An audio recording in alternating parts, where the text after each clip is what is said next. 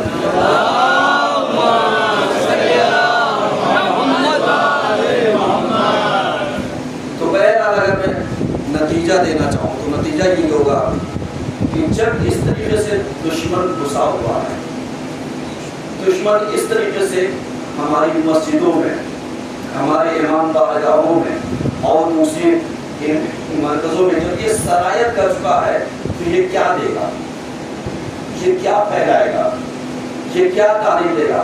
اور جب وہ اپنے مزاج جیسا سب کو بنا لے گا تب آ کر کے کہیں کتاب کی سیدنا فلاں ابن فلاں. تو پھر اب آپ سمجھ جائیے کہ جو منفور ترین شخصیتیں ہوں اگر اس کو یہ مسلمان امیر المومنین کہے تو بدبختی نہیں تو اور کیا ہے، ذلت نہیں تو اور کیا ہے، رسوائی نہیں تو اور کیا ہے. لہذا اگر کربلا کو سمجھنا ہے تو امام حسین علیہ السلام کی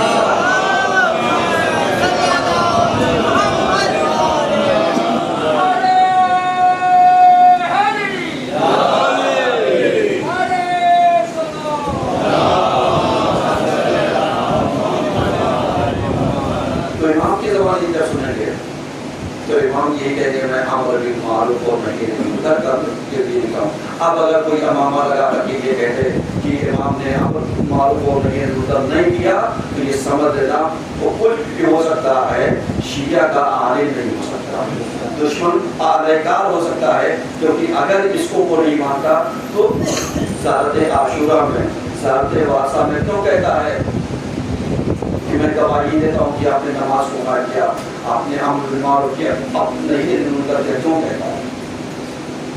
کہیں نہ کہیں اس کا مطلب فالٹ ہے جسے ہمیں اور آپ کو اس کو کی ضرورت ہے. اعوذ باللہ من الشیطان الرجیم، بسم اللہ الرحمن الرحیم. والاصل ان الانسان خسر الا الذین آمنوا وعملوا الصالحات وتواصوا بالصبر.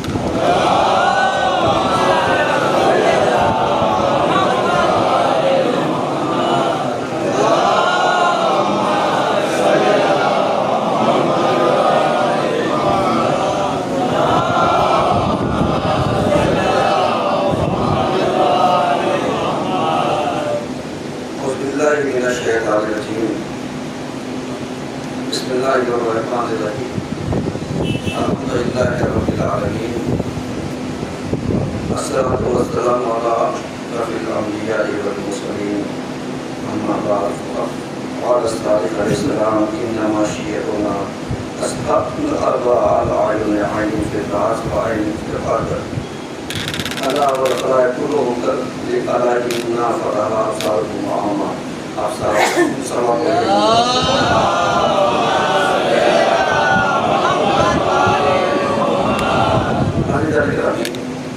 آج کے دوسرے خطبے میں سلسلہ مواعظ کو آگے بڑھاتے ہوئے ہماری گفتگو اس عنوان پر جاری ہے کہ شیعہ پیغمبر و اہل بیت کی نگاہ میں، پیغمبر اور اہل بیت کی نگاہ میں شیعہ، اس موضوع پر گفتگو چل رہی ہے کیونکہ جو دوسرا اعتراض آج ہمارے یہاں ہوتا ہے وہ یہی تطبیق شیعہ پر ہے۔ تطبیق شیعہ کا مطلب کیا ہوتا ہے؟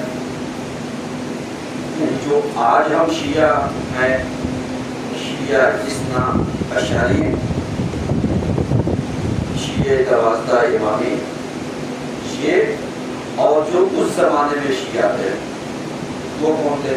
اور اس کے علاوہ ایک سوال کیا جاتا ہے ہمارے نوجوانوں سے کہ یہ بتا دیے شیعہ اتنی اہمیت والے تھے تو پیغمبر شیعہ تھے یا سنی تھے؟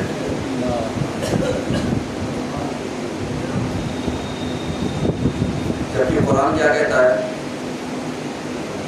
قرآن کہتا ہے محمد کچھ نہیں سوائے رسول کے۔ رسول کا مطلب کیا ہوتا ہے؟ جو اللہ کی طرف سے بھیجا ہوا نمائندہ ہو، اور ہم اسی کا کلمہ پڑھ کر کے کیا ہوتے ہیں؟ مسلمان ہوتے ہیں۔ اور شک کس کے بارے میں رکھتے ہیں؟ کتنی اچھی ہے کہ جس کا کلمہ پڑھ کر کے ہم مسلمان ہوں، اسی کے بارے میں شک کیجیے اللہ کی طرف سے بھیجا ہوا نمائندہ ہے یا ہے نہیں ہے؟ آیا یہ جو سنت میں سے تھا یا تشیعوں میں سے تھا، شیعہ میں سے تھا؟ جبکہ حقیقت کیا ہے؟ حقیقت یہ ہے مولا کائنات کون؟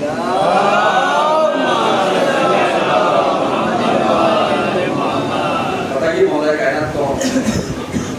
یا علی انت وشیعتک هم الفائزون، ہے یا یہ پیغمبر کی حدیث ہے؟ ترجمہ درست کیجیے، یا علی انت وشیعتک هم الفائزون، یعنی اے علی آپ اور آپ کے شیعہ کیا ہیں؟ کامیاب ہیں۔ صحیح ہے؟ یہ حدیثیں سب کی یہاں پائی جاتی ہیں، حدیثیں پائی جاتی ہیں نا۔ اب آئیے ایک قدم اور چلیے میرے ساتھ۔ پیغمبر نے کہا انا و علی من نور واحد، میں اور علی ایک نور کے دو ٹکڑے ہیں۔ پیغمبر کیا ہو گئے؟ صلوات تو پڑھیے گا۔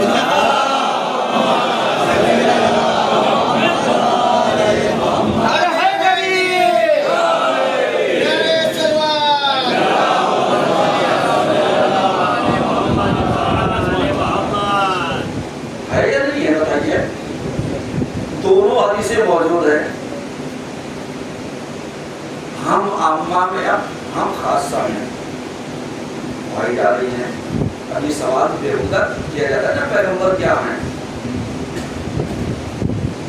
پیغمبر رسول ہے، اور اگر دین پھیلاؤ گے تو جو تم چھپانا چاہتے ہو وہی سمجھ میں آ رہا ہے؟ کیونکہ پیغمبر اور علی ایک حدیث انا و علی من نور واحد، اس کا دوسری حدیث میں اور علی اس امت کے کیا ہیں؟ باپ ہیں۔ تو باپ ایک ہوتا ہے ایک ہوتے ہیں؟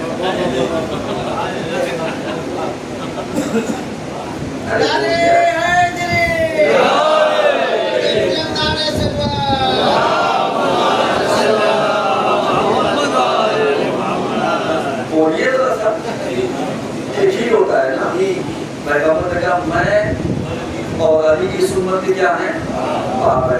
اگر ایک کو شیعہ مان لیا ایک کو مسئلہ کہاں ہو جائے گا؟ سوچیے گا جا کر کے. مولانا جگہ نے صرف حدیثوں کو پیش کیا ہے, نتیجہ آپ کے حوالے ہے, آپ اپنے سے نکالتی ہے نتیجہ اپنی عقل رکھیے. لیکن جو چیزیں سوچنے اور سمجھنے کی آج ہمارے نوجوانوں کو مس گائڈ کیا جاتا ہے, صاحب تم ہی مارتے ہو تم ہی روتے ہو, جبکہ ہزاروں بار جواب دیا جا چکا ہے. لیکن عقل کے اندھوں کو وہ کہتے نا دل کے بہلانے کو غالب یہ خیال اچھا ہے, یہ تو ہے نا کہ بس جب موقع ملے ایک شوشہ چھوڑ دو, کوئی ایک پہل کیا تو میں صحیح ہوں. تو یہ تمہاری خام خیالی ہے, نہ کل بہکا تھا نہ آج بہکا ہے نہ کل بہکے گا, اور جو بہک کیا وہ شیعہ نہیں تھا وہ انہیں میں سے تھا. یہ سوال اور یہ سب ملتا ہے.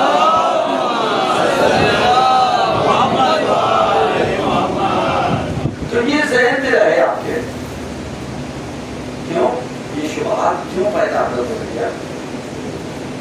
تمہیں نے مارا تمہیں روتے ہو, پھر جب ہم لعنت کرتے تو کھلتا کیوں ہے؟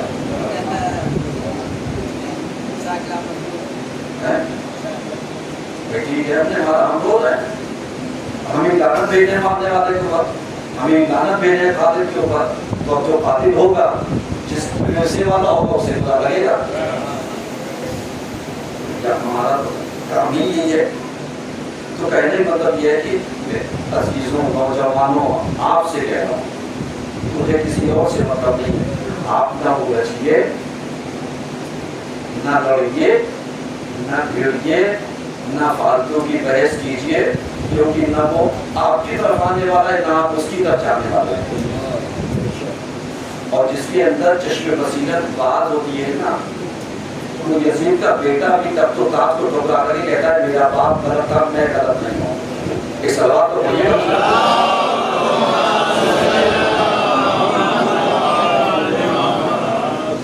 ورنہ محمد علی کو اپنا پیشوا نہ مانتے, جس کو بلکہ اس وسیع نے کہا یہ محمد میرا بیٹا ہے, محمد ابن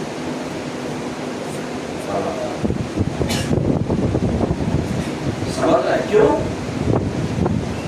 اس لیے ہم بتانا چاہتے ہیں کبھی کبھی ایسا ہوتا ہے کہ حق بولنے کے لیے نسب کی ضرورت نہیں ہوتی, مذہب کی ضرورت نہیں ہوتی, خاندان کی ضرورت نہیں ہوتی.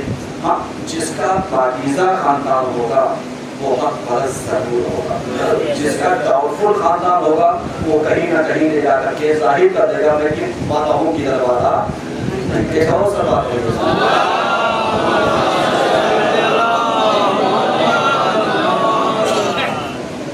اب آپ ذرا سا سوچیے یہ شبہات پیدا کرنا, تم نے مارا, شیعہ نے مارا, شیعہ ایک غلط ہے, ٹھیک ہے, تم جا کر کے اس زمانے کے کتابیں اٹھاؤ اور اس زمانے میں دیکھو شیعہ کسے کہا جاتا تھا.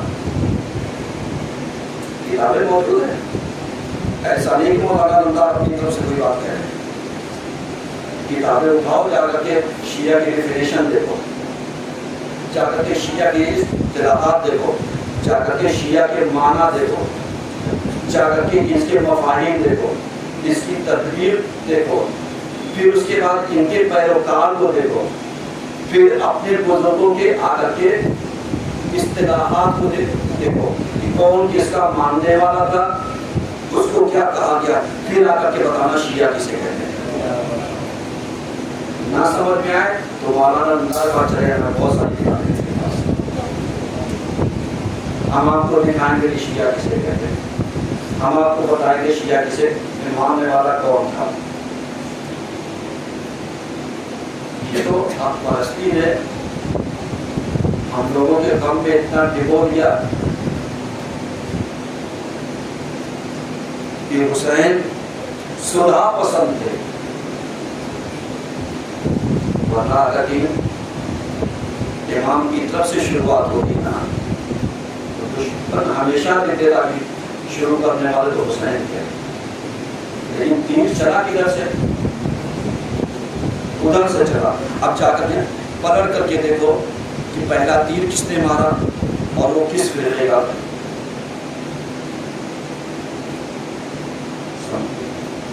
سمجھیے گا جا کر کے، یہ سب وہ چیزیں ہیں جو چیزیں آج چھپنے والی نہیں ہیں، چھپا دے جائیں گے، یہ کر دیں گے، وہ کر دیں گے، کتابیں بدل دیں گے، چاہے کتنی کتابیں بدل دو، جو پرانی چھپ چکی ہیں وہ کہیں پوشیدہ ہونے والی نہیں ہیں۔ جو پرانے حق پرست علماء لے کر کے جا چکے ہیں انہیں نئے علماء مٹا نہیں سکتے۔ یہ اور بات ہے کہ قاسمین میں ان کا بھی شمار ہو سکتا ہے، لیکن حق مٹایا نہیں جا سکتا۔ یہ سوال پڑھیے سب۔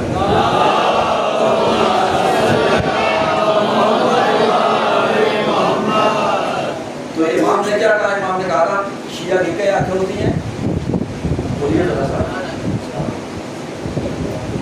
خطبے تو میں دیتا ہی آیا ہوں نا، سنتے ہو نا، دو کئی آنکھیں ہیں؟ چار آنکھیں۔ اگر بولو گے تو میں سمجھوں گا، آپ سنتے ہی نہیں ہیں، آپ سن رہے ہیں۔ چونکہ دو آنکھیں انسان کی سر میں اور دو آنکھیں قلب میں۔ اللہ نے دو آنکھیں دشمن کو دے رکھی ہے، چار آنکھیں شیعہ کو دے رکھی ہے۔ اب جا کر کے اس سے بھی جا کر کے ایک نتیجہ نکال لینا کہ جو بھی اغیار صاحب بصیرت بن جاتا ہے، مستبصر بن جاتا ہے، صاحب معرفت بن جاتا ہے، وہ شیعت کی طرف کیوں مائل ہو جاتا ہے؟ کیونکہ اس کے دل کی آنکھیں کیا ہوتی ہیں؟ کھل جاتی ہیں۔ اب چاہے وہ ظاہری طور پر کچھ بھی رہا ہو، لیکن اس کا دماغ اور اس کا قلب کیا ہو گیا؟ شیعہ ہو گیا۔ صلوات تو پڑھیے گا۔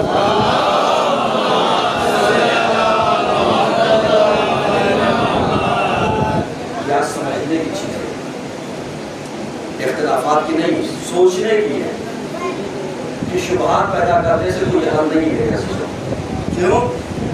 اس لیے کہ امام کہتے ہیں چار آنکھیں اللہ نے دے رکھی ہیں، دو قلب کی آنکھیں، دو سر میں دے رکھی ہیں۔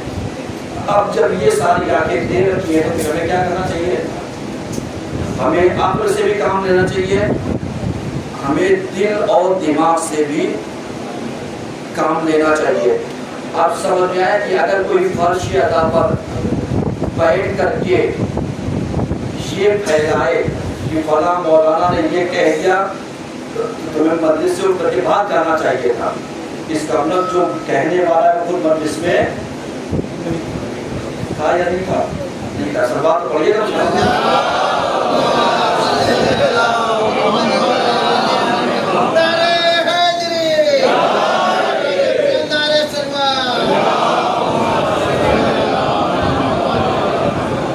کیونکہ جو جیسا والا ہوتا ہے نا، جو بھگوڑا ہوا وہ اپنے جیسا بنائے گا، جو ٹکنے والا ہوا وہ حق پرستی پر قائم رہنے والا رہے گا۔ بقیہ آپ جانتے ہیں کہ شیعہ کہلا دینا بہت آسان ہے، لیکن شیعہ ہونا بہت مشکل ہے۔ بس آخری بات کہ ہمارا امام یہ کہتا ہے کہ اگر تمہارے اندر اطاعت خدا ہے، تمہارے اندر خوف الہی ہے، تمہارے اندر اہل بیت کا ڈر ہے، تو جتنی بھی چیزیں اپنے لیے پسند کرتے ہو وہی دوسروں کے لیے بھی پسند کرو۔ کیونکہ ہمارے یہاں کیا ہوتا ہے، حدیثیں دوسروں پر چپکا دی جاتی ہیں، مفاہیم دوسروں پر چپکا دی جاتی ہیں، جبکہ ہزار غلطیاں ہمارے اندر خود پائی جاتی ہیں، جبکہ ہزار کمیاں ہمارے اندر خود پائی جاتی ہیں۔ لیکن ہم کیا کرتے ہیں؟ ہم تکبر میں، غرور میں، نخوت میں، حسد میں، جلن میں ایک دم ڈوبے ہیں، اور اس کے بعد حدیث تکبر کے اوپر لگائیں کہ غرور کے اوپر لگائیں، غیبت کے اوپر لگائیں، تو بتائیں یہ حدیث شامل حق اس کے لیے ہے، یا جو بیچ رہا ہے، جو پوکتا ہے اس کو شامل نہیں ہوگا؟ وہی سب سے پہلے شامل ہوگا، کیونکہ یہ عالم ہو کر کے، جانکار ہو کر کے انجام بنا بیٹھا ہے۔ ایک سلوات پڑھ۔